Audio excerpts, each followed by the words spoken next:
There's a problem. No, the form of the state. The form of the state.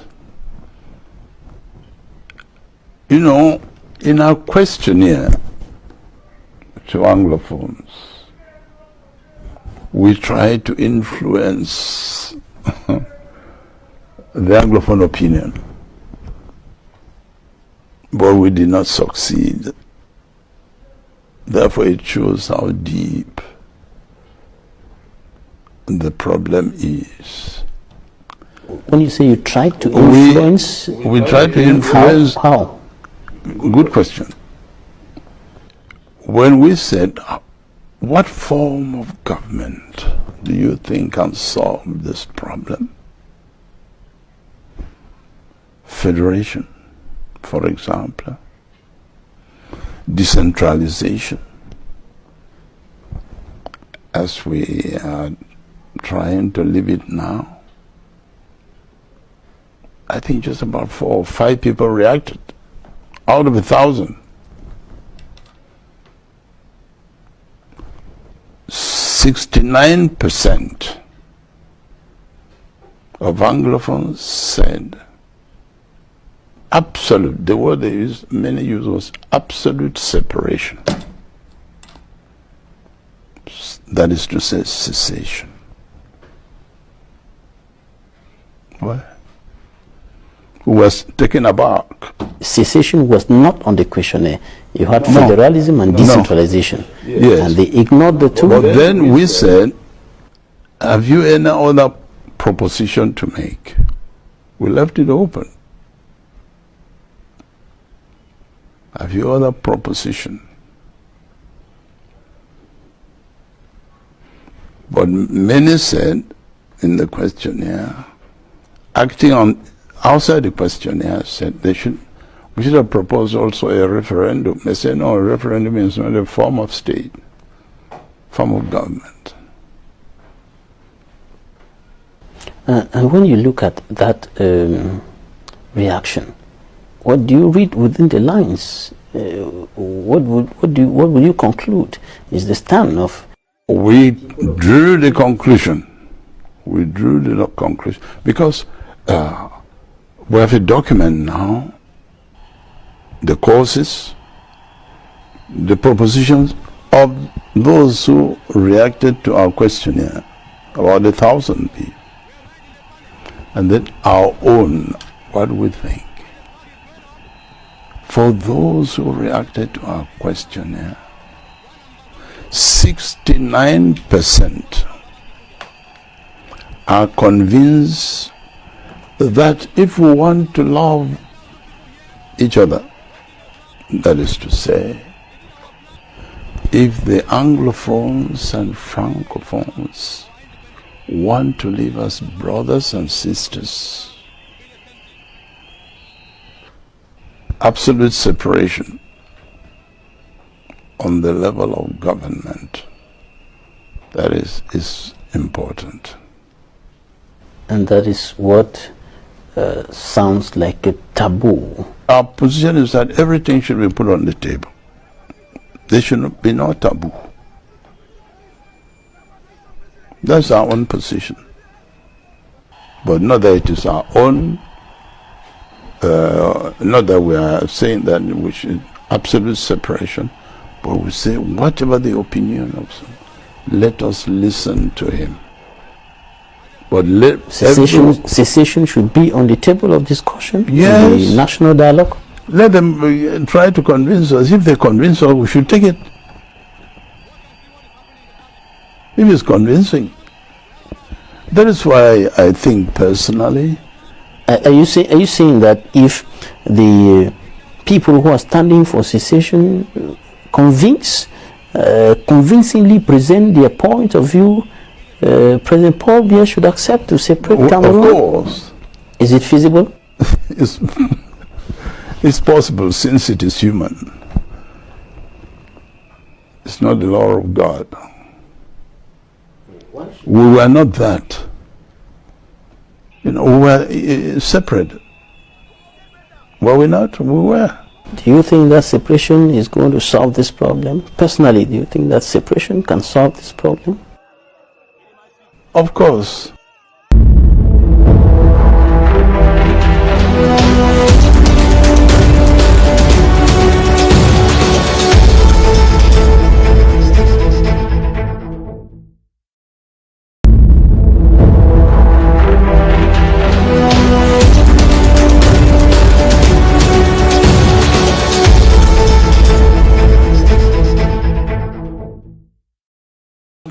Most of the killing is done by the army. It's not done by those boys.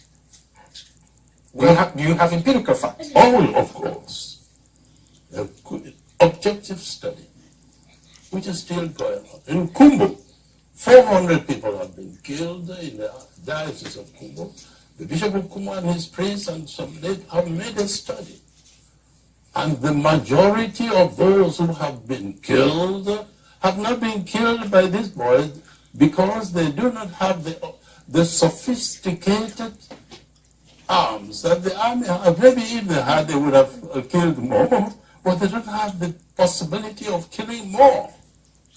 Okay. The army comes in, a rebel boy has killed maybe one military man, he runs away, they enter a family and they mow down everybody. Is that true? It is perfectly true. What? Okay. And I'm ready to die for it. No, you did. Most of the killing is done by the army. It's not done by those boys. Do you have empirical facts? Oh, of course. Objective study, which is still going on. In Kumbu, 400 people have been killed in the diocese of Kumbu. The Bishop of Kumbu and his priests and some have made a study.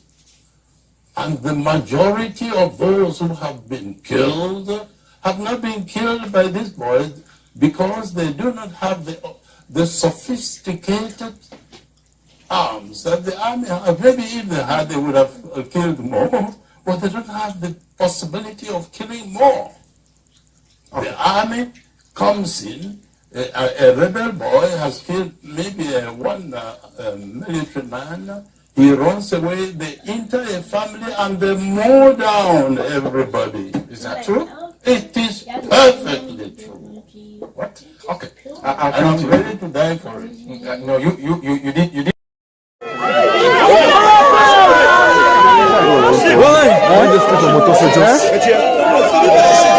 Yeah, when I shift for back, I will carry now.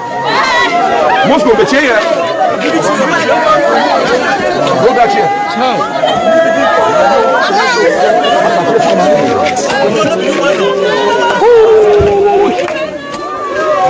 And they charge them more.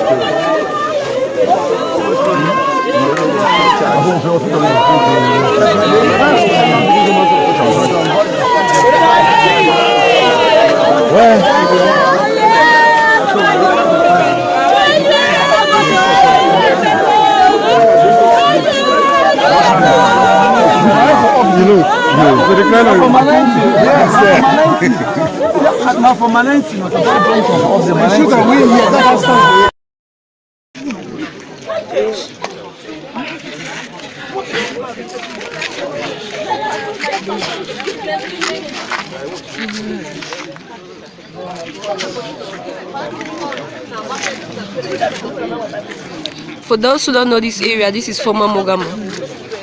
We got up this morning and realized a corpse. I think there were 3 of them. The other 2 people have been transported. And this is the driver. We don't know those who perpetrated the act, but I think there have to be an end to this. This is somebody's father. This is somebody's son. This is somebody's brother. Enough of the bloodshed. United Nations, I think it's time to intervene. We've been waiting for too long and it's just not fair. Cameroon government, look at this. Is this what you want for your people?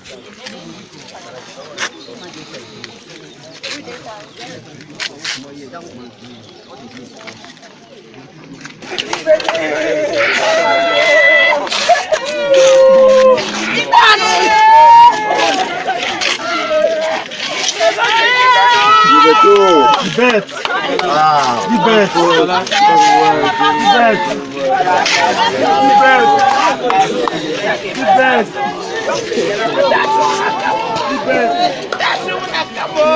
It's a sad situation.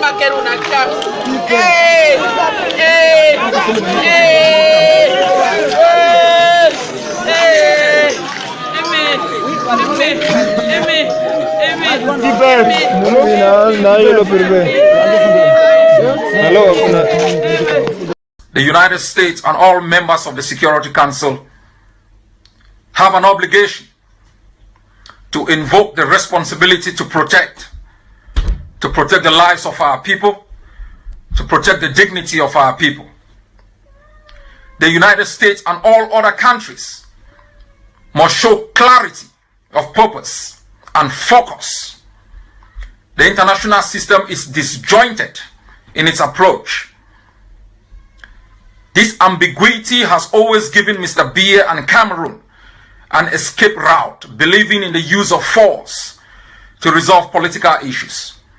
This has gone on for the past 37 years because of the lack of a focused stance by the international community that should show Cameroon that the world is unwavering in its stance.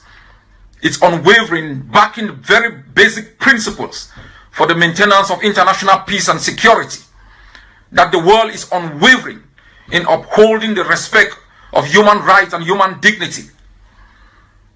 It has wavered in the face of brutality from Cameroon, giving it an opportunity to escape scrutiny for almost half a century.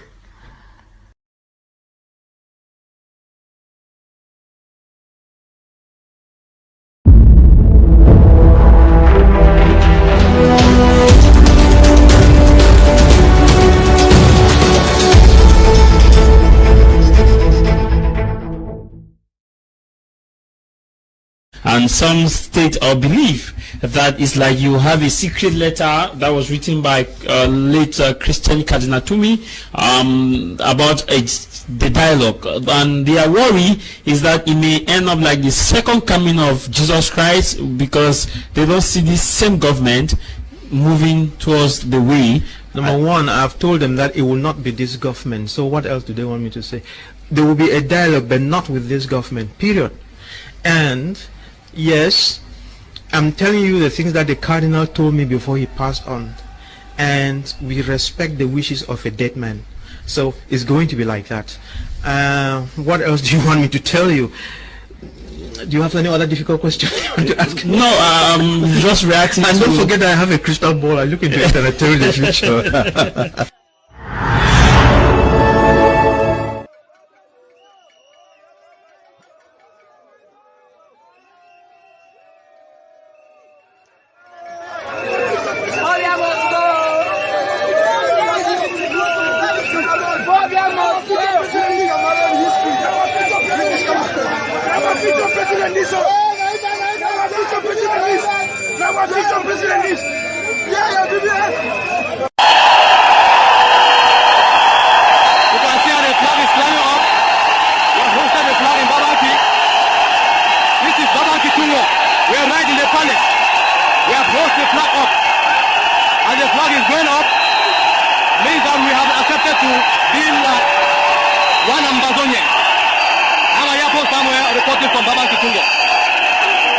If you're asking my personal opinion to keep Cameroon one must be divisible, because there's a cliche that Cameroon is one and indivisible, because it's not true. Culturally we are divisible, language-wise we are divisible, the law-wise we have inherited that. So anybody who says Cameroon is one and indivisible is a fallacy. And so we would have to handle that issue very squarely and objectively. And that's what I call the truth. The truth must prevail. There is no doubt that there are people of both sides, that cherish their heritage. And the only way of keeping Cameroon together is to respect the respective heritages that we do have. One Ambazonian. I'm a airport somewhere reporting from Baba Kitungo. Watch and see what is happening in the palace. You see the population? We have about 10,000 people here holding the flag. shall remain here until the day that we have our independence. The day is not far from now. We know 1st October will be the same thing. You see, all what we are currently commenting, analyzing, condemning in the strongest terms has a genesis.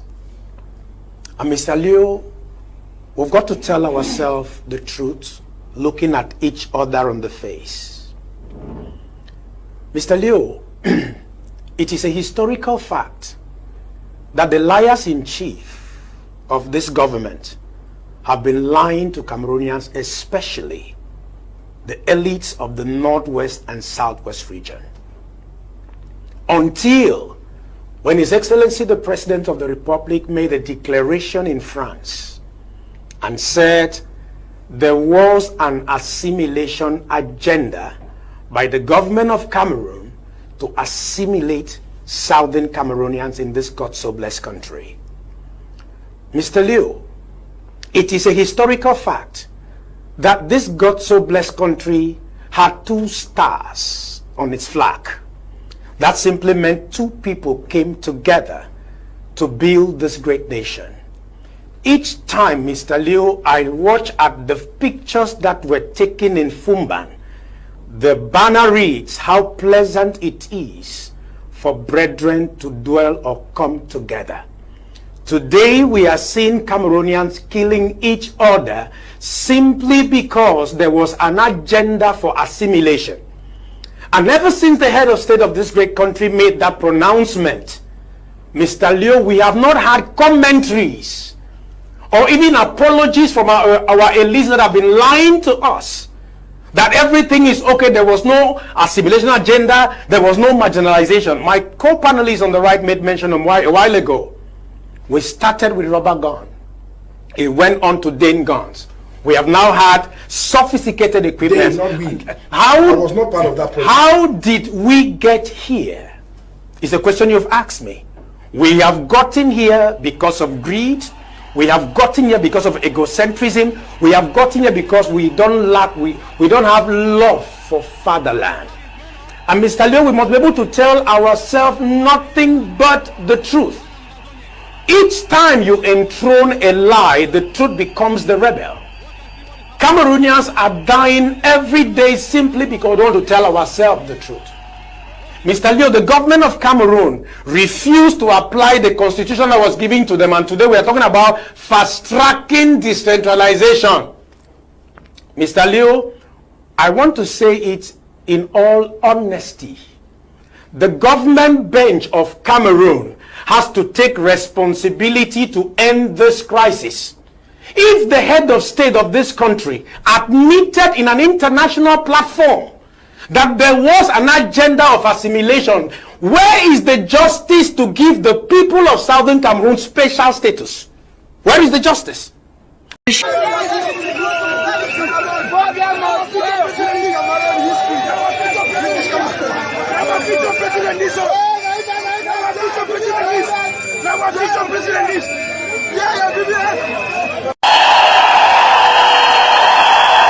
can see how the flag is flying up.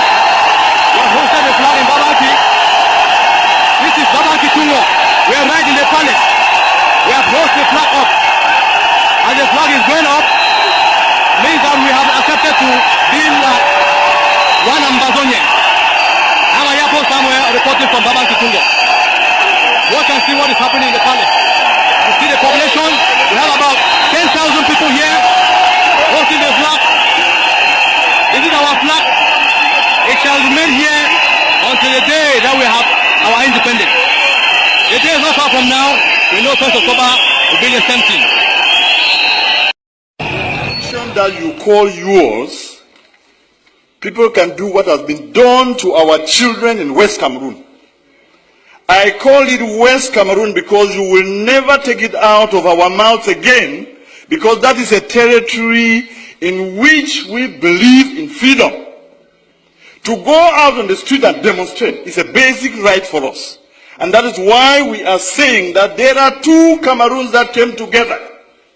If you are telling us, like a state minister stood here last year and told us that what happened in Cameroon is like dropping a few cubes of sugar into a basin of water. Who is the sugar and who is the water? I'm asking the government bench of Cameroon. Who is that you rape our children? My brother's daughter has been raped in Boya. I swear to you, the government of this country, does the president of this country know that the governors and the DOs and all the administrators who are sent to West Cameroon are out there behaving exactly like an army of occupation? Our people have nowhere to go. We have made all the efforts. Our ancestors and our forefathers trusted you to go into a gentleman's agreement that two people who considered themselves brothers could go to live together. If this is what you show us after 55 years, then those who are saying that we should break Cameroon are right. They are correct. The people of West Cameroon cannot be your slaves. The people of West Cameroon are not, you did not conquer them in war. If this is what you are saying that we should live in, I say simply, no, it will not work. How do you have an army that's supposed to protect children? Step out there, beat them, and rape some. It is not heard of in any country. This is the 21st century, and anybody who does that and cannot be willing for his government to pay the price, we will exact it on you. Because you are making... He has been calling my phone, he has been calling me that, because I told him that I'm going to report this matter. He said if I mention that it's 1 second for him to kill me, that he's going to end my life. And since I'm not working freely, like I'm scared of my life because I don't know the next step that he can do. He told me that he's a general in Central Police there, that if he wants to frame me up, it's 1 second for me. Since that day, I've been really traumatized, and he's only calling me and be threatening me that he's going to kill me. If I don't sleep with him again, that he will kill me. That if he does not sleep with I and my friend, that he's going to kill us. This is my friend, her name is Yolande. Yeah, my name is Yolande Bukwe. I'm a Bakurian from Bukoba. I school at JHS Bukoba Roram. I'm the victim of the incident that I was caught on Sunday, in which I used Mr. Eyenga's phone to call my friend to bring my birth certificate because I'm still 16. I don't have an ID card. I called her using his phone. Meanwhile, the man directly told me, Mr. Eyenga told me in his office that if I sleep with him, he's going to release me at the moment. I told him that no, I cannot, that is going to be traumatized. The man said, okay, I should go back to that. They said I'm going to work inside them. I went not knowing that he has taken his phone and called my friend, telling her that they should meet up at checkpoint, in which they did without me knowing. It's just now that I found out, as she earlier said, after he slept with her, telling her that if she says anything, he's going to kill her. Also telling me that if he does not sleep with me, I'm not going to be released, in which I cried that day in the station until one other chef came and released me. He was believed that we went to the wrong place. What is there to say? I want the world to know and to have it on record that we have made efforts. I have sat with ministers and listened to them talk. The first one was the then Minister of Justice, Amadou Ali, 10 years ago. And I took my time, drove from Kombo to Yaoundé to tell him something is brewing out there. This thing that people are sending gendarmes to beat people up and say all of these things, there is pain in West Cameroon. And as Minister of Justice, be very careful. What happens there? And he turned around, looked at me, and told me, Mr. Wilbur, it is your people who choose to come here. He is alive. He told me. Last week, I went to see the Minister of Higher Education, Professor Famendongo, and I told him, the problems in Cameroon, the problem we have in West Cameroon, is the problem that will bring down Cameroon. If you do not handle it well, you will not know Cameroon as it is in a few months or in a few years. When people have had pent-up anger and pain, humiliation, for over 50 years, when it bursts out, you will never be able to control it. And I told him, And simply what he asked me was, qu'est-ce que vous allez faire?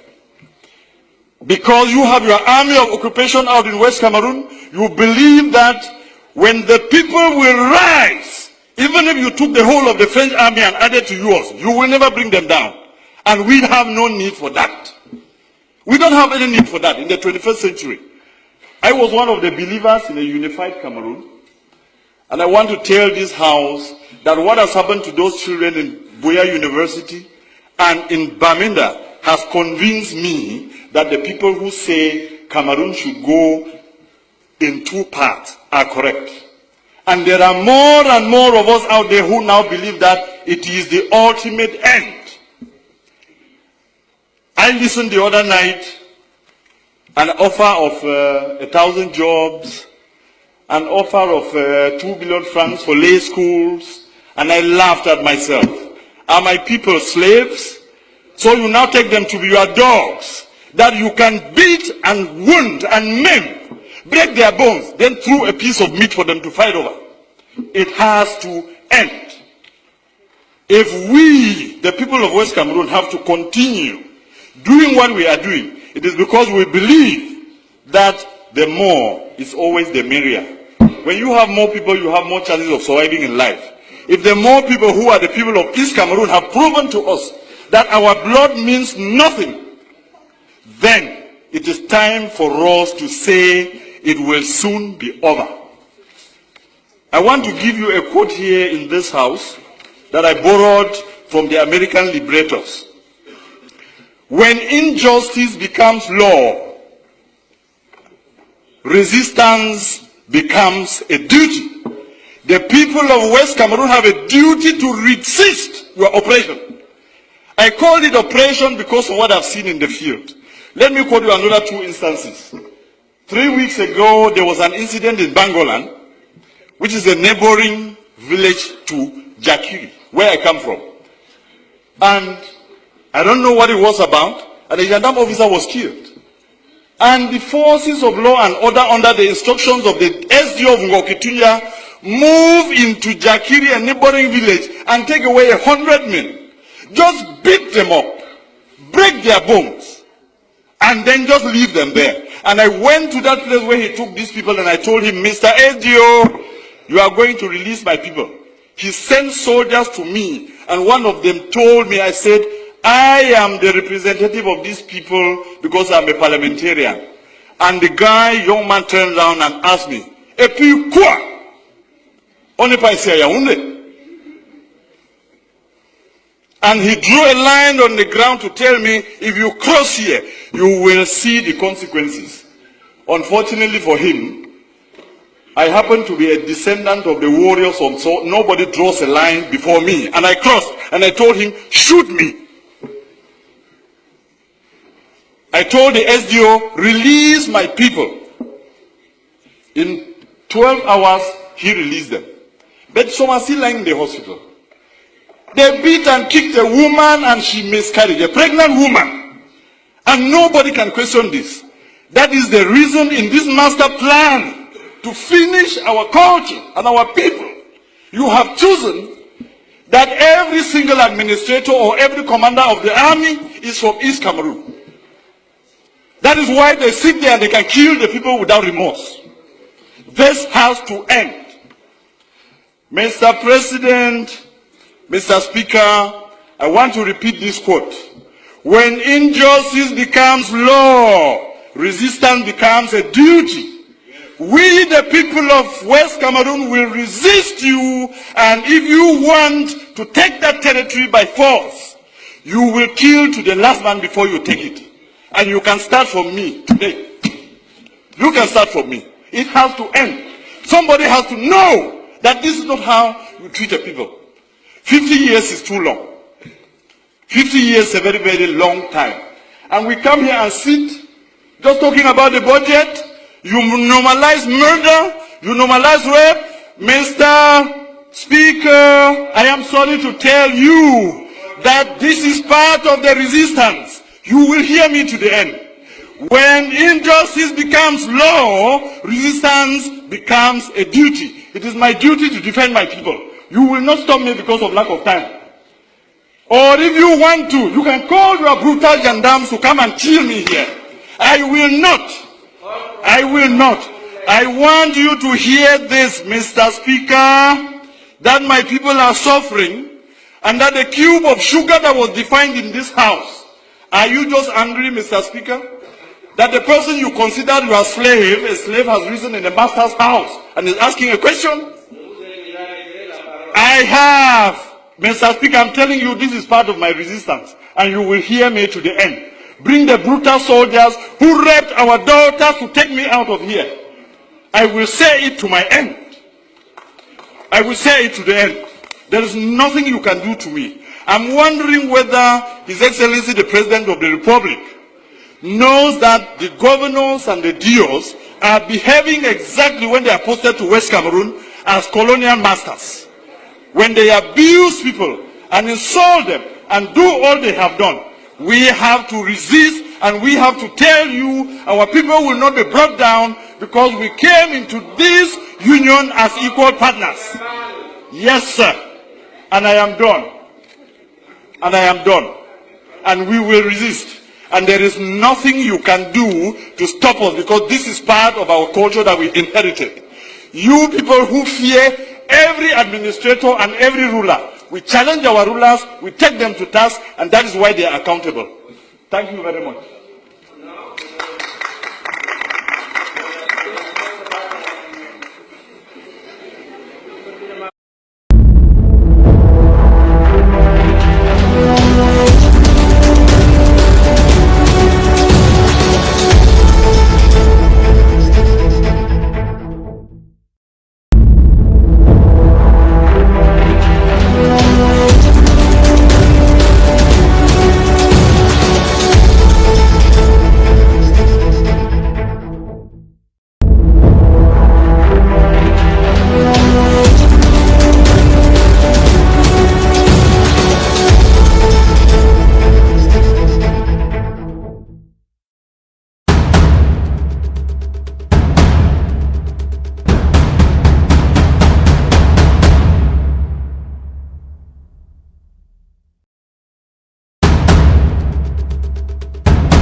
I dey beg my pardon, I dey beg this house.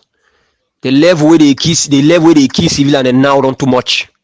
You don't too much. May all Southern Command, may all Ambazonia rise for up. You don't too much. More than 7 civilians they for down. We don't kill them now. I go make video for na send them for inside house. You don't kiss someone they throw them inside water. I dey beg una. Mo try to see how we do. They kill not too much for we for here.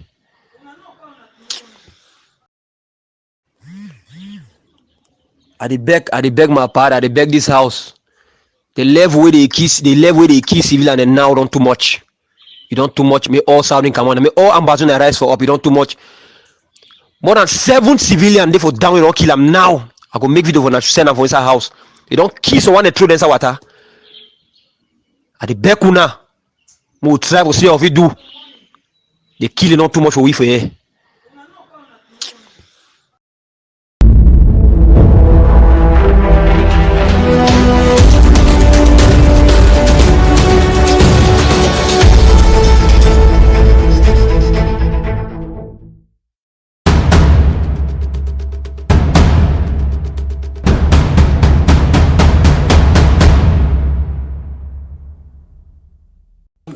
Most of the killing is done by the army. It's not done by those boys.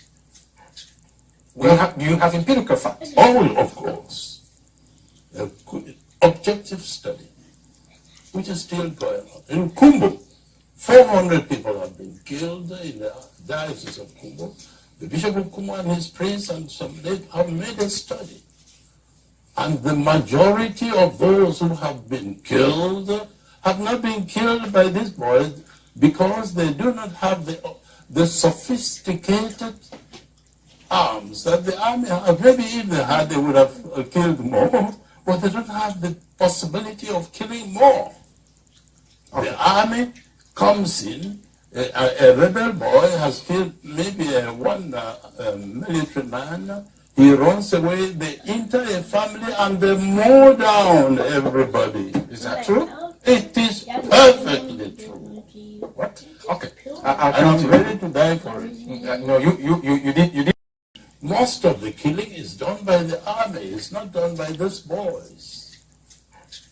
Do you have empirical facts? All, of course.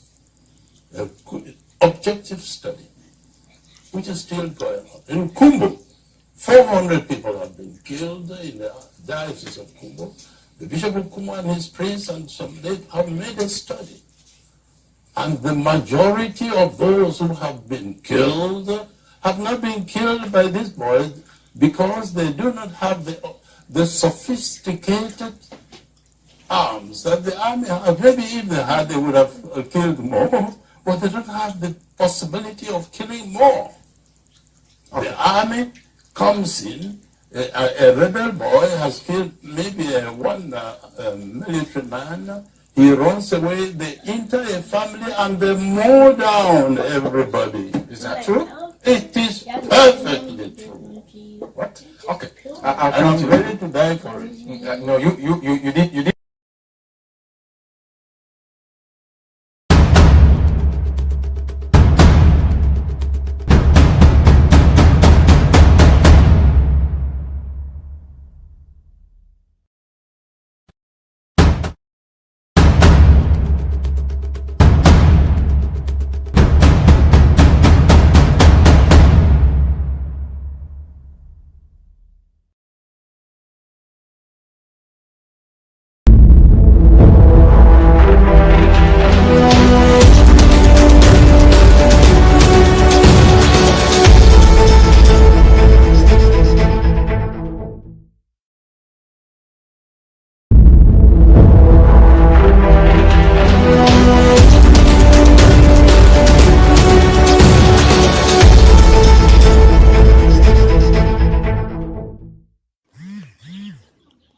I dey beg my pardon, I dey beg this house. The level where they kiss civilian and now don't too much. You don't too much. May all Southern Command, may all Ambazonia rise for up. You don't too much. More than 7 civilians they for down. We don't kill them now. I go make video for to send them for inside house. They don't kiss someone they throw inside water. I dey beg una. Mo try to see how we do. They kill not too much for we for here.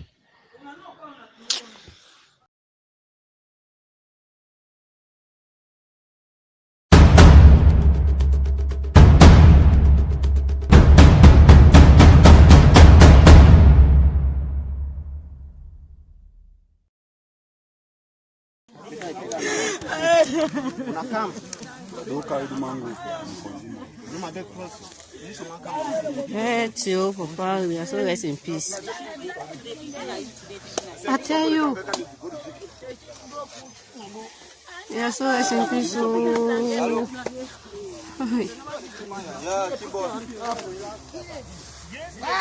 Chai!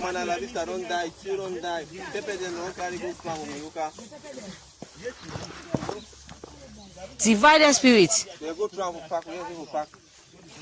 That's why they call it that now. I don't come away. Black bush boys they carry. Don't let them finish bury yourself. They chuchuki sana chuchuka.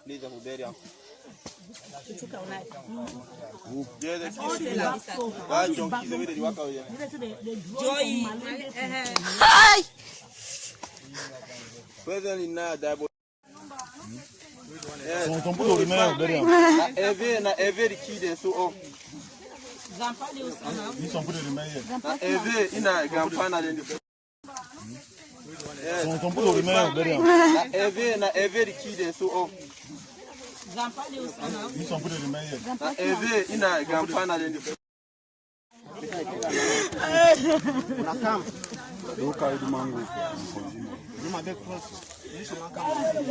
Tio, Papa, we are so rest in peace.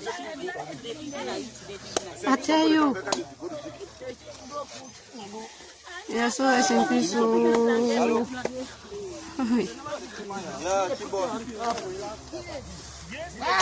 Chai!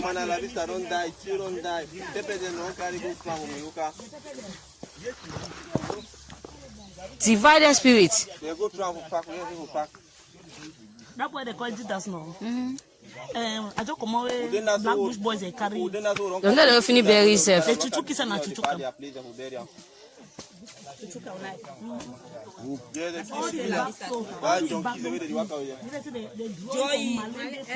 Hi!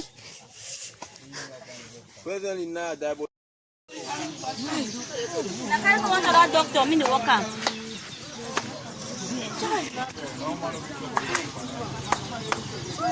Well,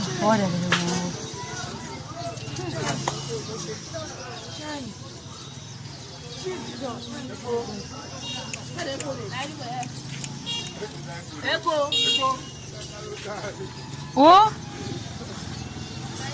striker. Where Papa God?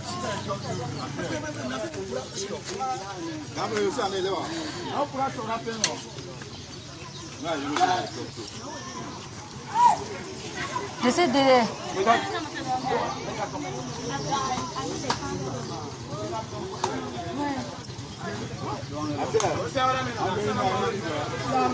Una senda man.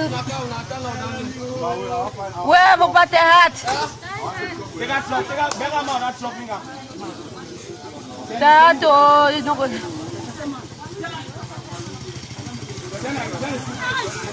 Where Papa go? That's some people them. That's some everything I am but them when.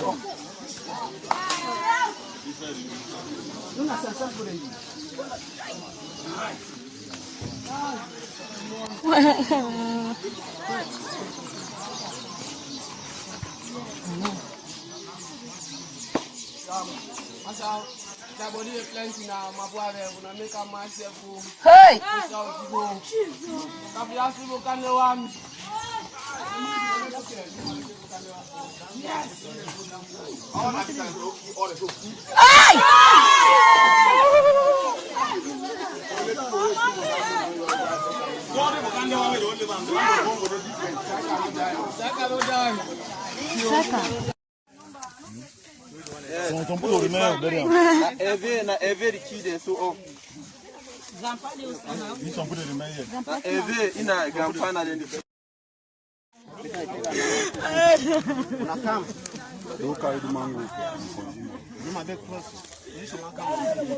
Tio, Papa, we are so rest in peace. I tell you. We are so rest in peace. Oh.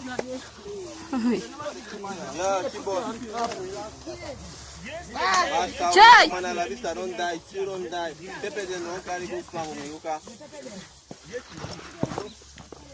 Divided spirit. That's why they call it us now. I just come away. Black Bush boys they carry. Don't let them finish bury yourself. They chuchuki sana chuchuka.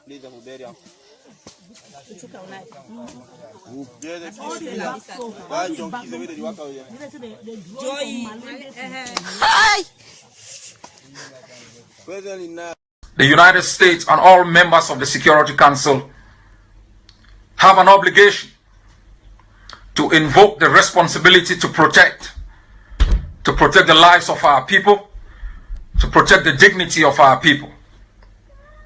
The United States and all other countries must show clarity of purpose and focus. The international system is disjointed in its approach.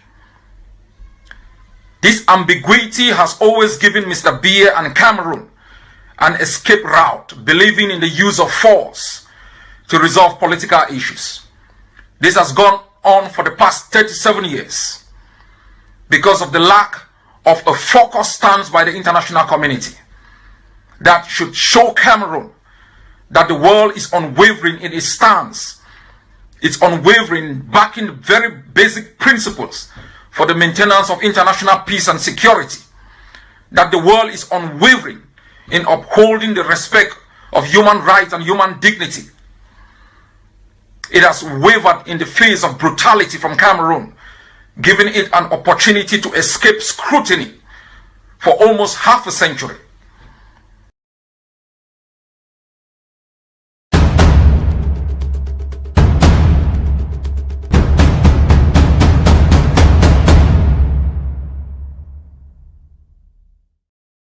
If you are asking my personal opinion to keep Cameroon one must be divisible. Because it's a cliche that Cameroon is one and indivisible, because it's not true. Culturally we are divisible. Language-wise we are divisible. The law-wise we have inherited that. So anybody who says Cameroon is one and indivisible is a fallacy. And so we would have to handle that issue very squarely and objectively. And that's what I call the truth. The truth must prevail. There is no doubt that there are people of both sides, that cherish their heritage. And the only way of keeping Cameroon together is to respect the respective heritages that we do have.